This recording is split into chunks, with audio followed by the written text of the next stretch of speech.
I still internally, if I'm honest, I still be like, we should have did that from the beginning. Like I already knew. I knew it.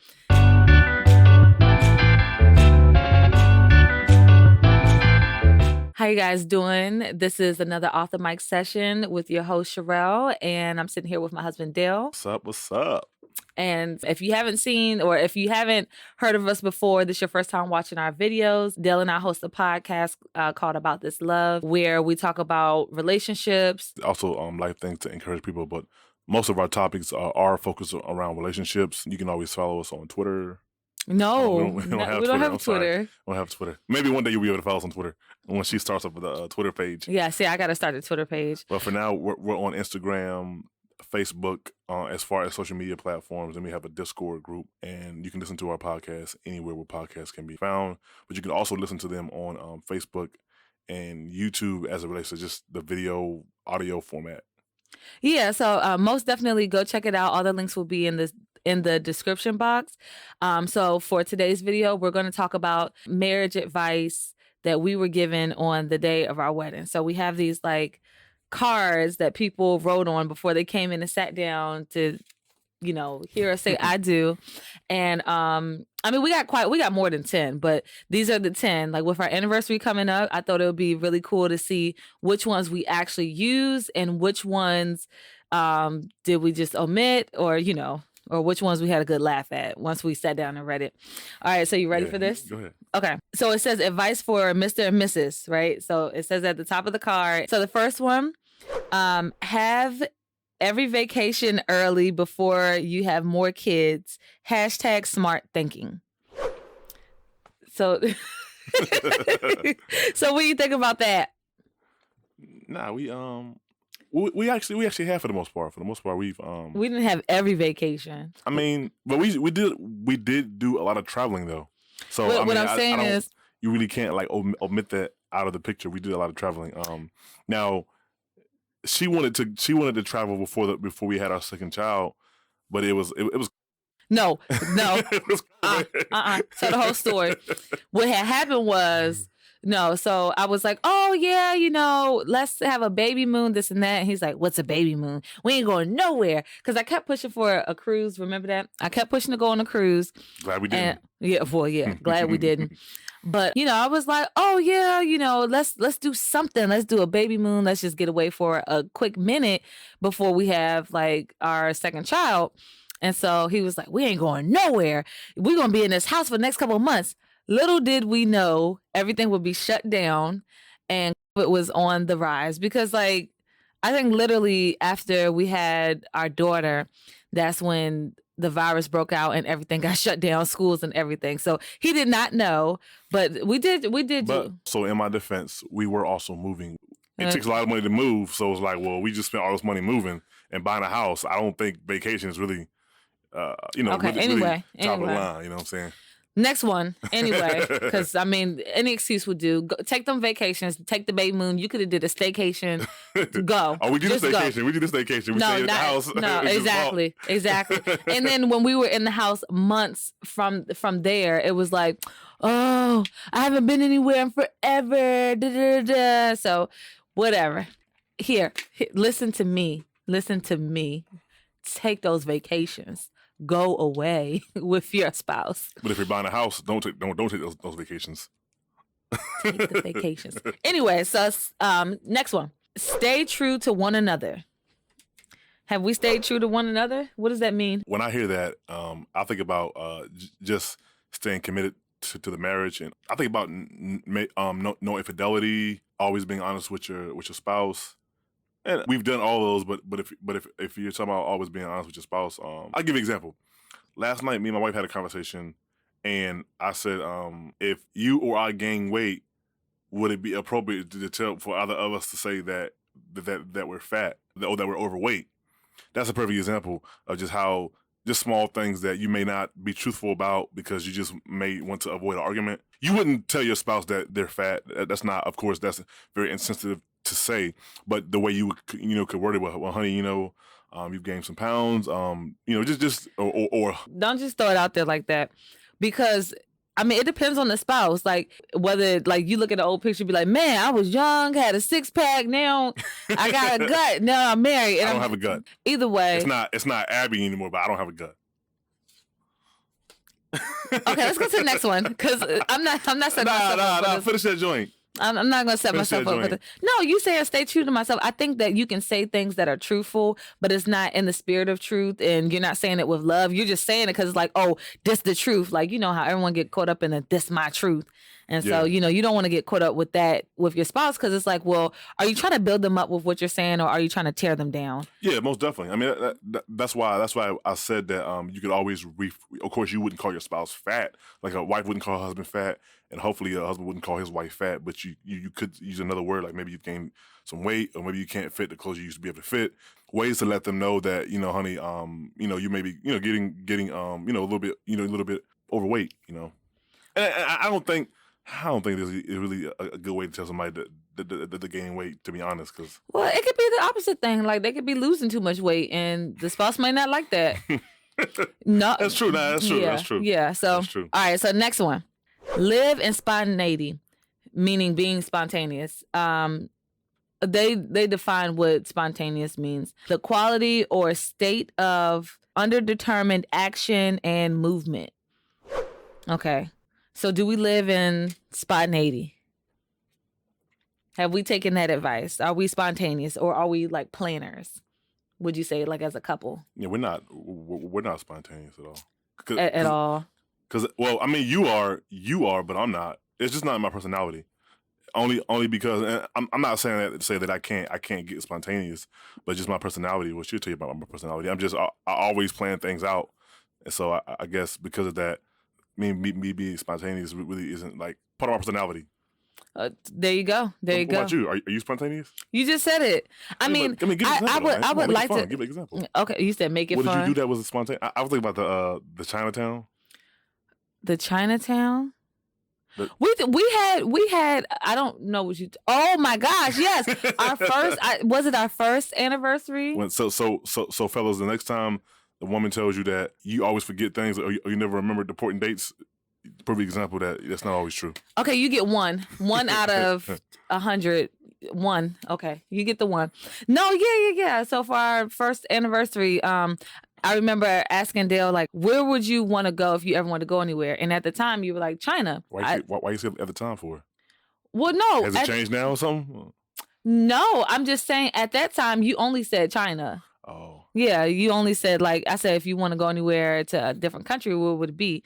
So I did like Chinese cuisine. I did a Chinese themed basement, and I don't think I really have good pictures to insert, but I turned our basement into like Chinatown, I guess. Yeah. So that was something I did that was spontaneous. Oh my gosh. And I had so many other spontaneous trips planned.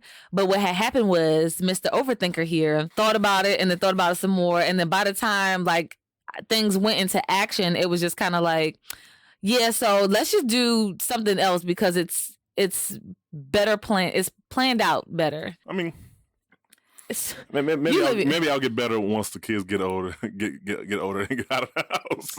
Look, I mean, hey, I've learned how to navigate through that, so I just won't do it. I just won't do it right now. Next. Oh, now you want to go next? Okay. Let love be first and not ego.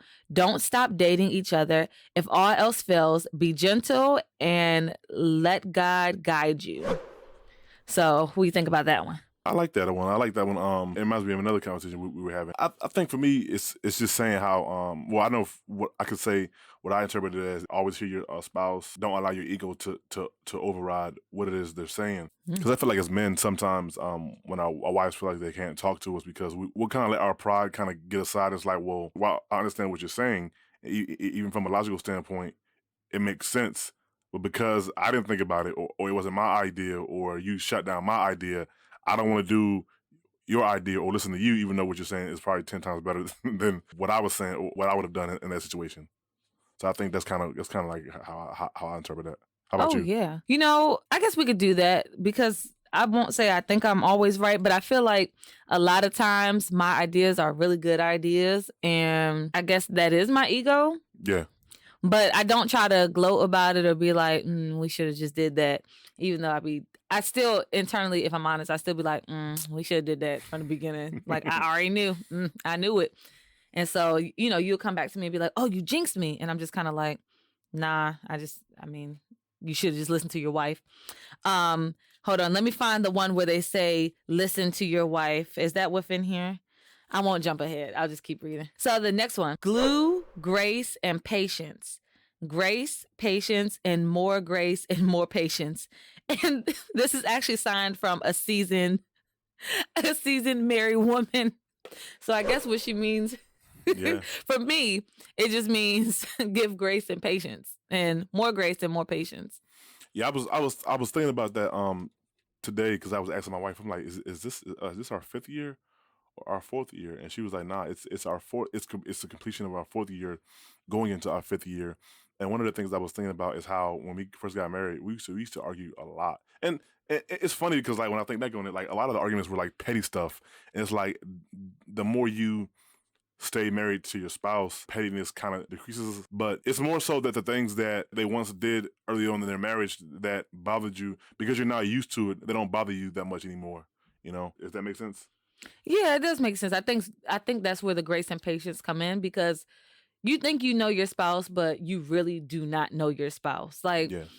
I don't know what it is. It's like you could spend as much time talking, getting to know, and you have an idea, but now you have to live with it. It's not just Yeah. the idea now. You have to live with, oh, my spouse really don't like the dark, or my spouse doesn't like to sleep in the silence. I think that just the idea that you may have of your spouse, it doesn't become a reality until you're walking in it, you're living it. Like once you make that decision to say I do, I think that we start to like let our guard down. Yeah. And because of that, because it's like, yeah, well, we married now. So I start to let my guard down, and I start to just show the different layers and of me. But it's like, especially in the beginning of marriage, I feel like not either you're going to accept it or not, but it's like, okay, this is not working for me how you do that. You know what I'm Yeah. saying? And so I think that's where, that advice, the grace and the patience comes in, because it's like, you know, I don't like the way that he rub his feet together. Like you know what I'm saying? Yeah. Not that that's what you do, but just for an example, I've heard people say that they don't like the way that their spouse chews. And I'm just like, really? They're like, oh, it's the chewing. And I'm just like, really? Like, You want to got some good ears, then you can hear somebody chewing. I mean, and maybe they chew really loud. Like, who knows? That's true. Well, that's not called chewing. That's more so called smacking. I mean, that's smacking. That's not chewing. Okay. Next. Okay. Your words can be used to build each other up or to tear each other down. If you speak with love, even when you disagree, it will strengthen you. That's kind of like what we were saying in the one before this one. Yeah. How with ego, like how do you speak to your spouse, and if it's not your idea, are you putting them down? And like you said, how are you phrasing it? It might have been 2 advices ago where you were like, how you phrase, like, oh yeah, you getting fat, like In all things, it's just, we did a podcast episode the other night with a couple that's been married for 30 years. And one of the things that he said is that it's not so much as what you say as it is how you say it and the matter in what you say it. It's like telling somebody, man, you are so stupid. You know what I'm saying? It's like versus saying, man, look, man, just go over there and try again, y'all. You know what I mean? I don't think you've put forth your best effort. Go over there and just try again. See, I said the same thing, but I said it two different ways. The other one was an insult, and the other one was like, well, I really didn't feel like you tried, but go over there and and do it again and just try again. So it's like it's the way you say things and the tone and voice in which you say it. So I feel like that's one thing that you learn the longer you're married. You learn how to kind of filter what you say and how you say things. Well, also too, I want to say timing too, because there's a lot of times where I find myself like praying before, I don't know, I want to have like a deep conversation with you. And it's not, oh, because of you, but because it's like, well, I want to be able to articulate like what's on my heart, and I want to get it out there without me getting upset. You like, because I'm upset, you upset because I can't get out what I want to say, Yeah. And then that's like a whole nother week's argument kind of thing. When you said timing, I was thinking like, I just woke up. Like, how you doing today? I want to have a talk to you. So I was like, I was kind of I mean, I don't know. telling myself like Some timing. Like, some people could be like, okay, so they might. I mean, because if you know your spouse is like, okay, after work, I know that they had like a bad day. I'm not going to add to it with like, Deep whatever. conversations or whatever. Yeah, so maybe I don't know, a Saturday after or Sunday, whatever time the game go off. After the game, I noticed that you're a little bit more open to Or at conversation. ease, yeah. Yeah, at ease. You done relax for the whole weekend. Now we can talk. I mean, sometimes you don't have that time. Sometimes it's immediate and you need to talk now. For the most part, or most times, definitely just kind of wait for a good time. Yeah. Next one. Oh, I like this one. Treat her like a flower that needs water every day and you'll be just fine. I think this one's for you. You want to keep this in your pocket? Actually, brother of mine. I thought you didn't want to put anybody on blast. I mean, it could be a million Bama's. Nobody know who he is except for him. And real quick, those of you watching, if you did attend our wedding and we've read off one of your one of your advice cards, do you know which one you wrote? Like, do you remember? I just wanted to throw that out there. Do you even remember? I said that? Exactly. Like, yeah. Man, I was deep back then. No, but I think that's a really good one. That's a really good one, especially just to keep in your pocket and review every day. Yeah. So let's go to the next one. Never go to sleep angry with each other. Be the first one to apologize. Stay humble. Agree to disagree and seal it with a kiss. All right. We got to unpack this one. So do we ever go to sleep angry with each other? Yeah, I mean, I think that happens a lot early on in people's marriages. So yeah, I mean, yeah. So you went to bed angry at me? No, I don't think I went to bed angry at you. I know you're going to bed angry at me. Nah, you. No, well, I'm saying that because most of the time it's like I don't really think much about. Like we ever gotta have an argument earlier in our marriage, and she would go like in a whole other room. I'll be in a room watching TV, so it's like I really didn't think much about it outside of her getting mad. I'm like, well, what's going on? Like, and that comment I made or that thing that I did warrant that kind of anger. I'm like, okay, cool, have a good day. I'm saying not like being a jerk or whatever, but it's like we later on would come back and talk about it, and it's like now thinking back, it's funny because it's just like the things that people get upset about and people. Yeah, the things that your wives get upset about, should I say? Look, I just want to say that. See, the fact that he's cracking up, like I could be mad right now, and he could be sitting there, like, I just feel like some people do this. They might joke when their spouse is upset because they're like, "Oh, it's not that big of a deal." But it's like in my mind, I don't joke I don't believe I've joked when you were upset. Yes, you have. But not trying to put you on blast. But what I'm trying to say is, I don't think that you realize how it may have made me upset to the degree that it made me upset versus you're like, I wasn't sure about that. Like he said, he went to the room and watched the whole movie, huh? Watched the whole series. I didn't say I watched it. And then I said I watched the movie. Now, the whole series. I said I watched TV. I'm going to put you on blast. I could have been watching the Bible series. Or the news. That's what, and I'm about to put you on blast for that. Let's say we start a series and then we get into an argument. He will watch this series without me. And I'm just like, oh, so you're just going to move on in life. Can you get that for me? You're just going to move on in life, and not continue the series with me. First, we're not even going to complete the argument or, solve the argument. And you're going to, that's the double But whammy. Also, it's like she spent the last 3 weeks trying to watch Coming to America and never did. Meanwhile, last night, me and my sister's husband, we watched the movie Coming to America. So it was like a movie I didn't even want to watch. They had no intention of watching. They cut the movie. Cut on Coming to America. And then they go upstairs and say, hey, let's have a girl talk. And I'm like, well, so now I'm stuck watching a movie that I didn't really want to watch. But it was a good movie. So it's like a perfect example of why I may watch a TV show without her. Because it's like she'll never really get around to it. So it's like, I'm not going to wait 10 years for you to finish a TV show. And it says, be the first to apologize. You do that? Oh, yeah, always. No, you don't. Yeah. Actually, I did early on in our marriage. I was. Yeah, but did you mean it? Yeah. I mean, most people who apologize mean it because apologizing takes a level of humility that you probably don't want to give, if you're being honest. No, that's like, our son be like, I'm sorry. You be like, you're not sorry. You just say you're sorry because you don't want to get... He's a kid. That's different. I mean, adults do it too, Kids I say believe. sorry to get out of trouble. Adults will do it too. Like, I'm sorry because I don't want to be in the hot seat. Next. She is always right in her mind. Hold on. She is always right. I'm going to cut out that other line. Happy wife, happy life. Why you cut out in her mind? Because I'm always right. It's not just in my mind. I'm always right. I think that's right. I mean, I think that's Oh. that's partially true, but I don't think it's just for women. I think also for just for men too. Sometimes we can get so caught up in our specific idea in a specific situation that Mm. we think is right, but it's like nah, it's actually gonna cost us more money, take up more time.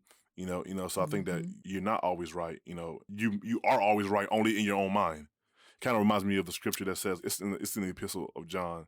Basically, he says like if you proclaim to walk in the light, but I guess live a certain lifestyle, then the truth is not in you, and you only deceive yourself. So basically, I always took from that scripture like you're just deceiving yourself because others around you are not deceived, just you. I don't know how backhanded that was of like it's true, but it's not true. Uh, Well, what I'm saying is it is true in your mind. It's kind of like that's what I it's know. kind of like if somebody is racist, like even if it's not a true statement, it's true to them. They believe it. Oh, okay. That's what I mean. Like truth in the sense that you wholeheartedly believe it, even if it's not true to nobody else except for you. Okay, that's a good one.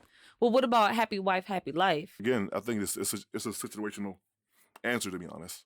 Well, here's what I want to say about that part.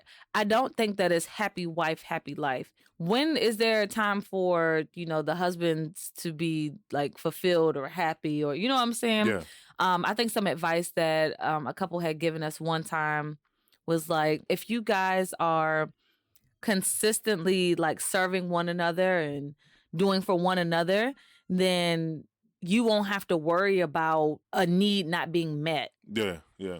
So I don't truly believe happy wife, happy life because I've seen some happy wives. I mean, I think we've all seen happy wives on housewife shows or these reality shows, and their That husband's joint that miserable. joint should be called the illusion of happy wives. So most definitely, I don't agree with that. I mean, it's nice. It sounds nice. Yeah.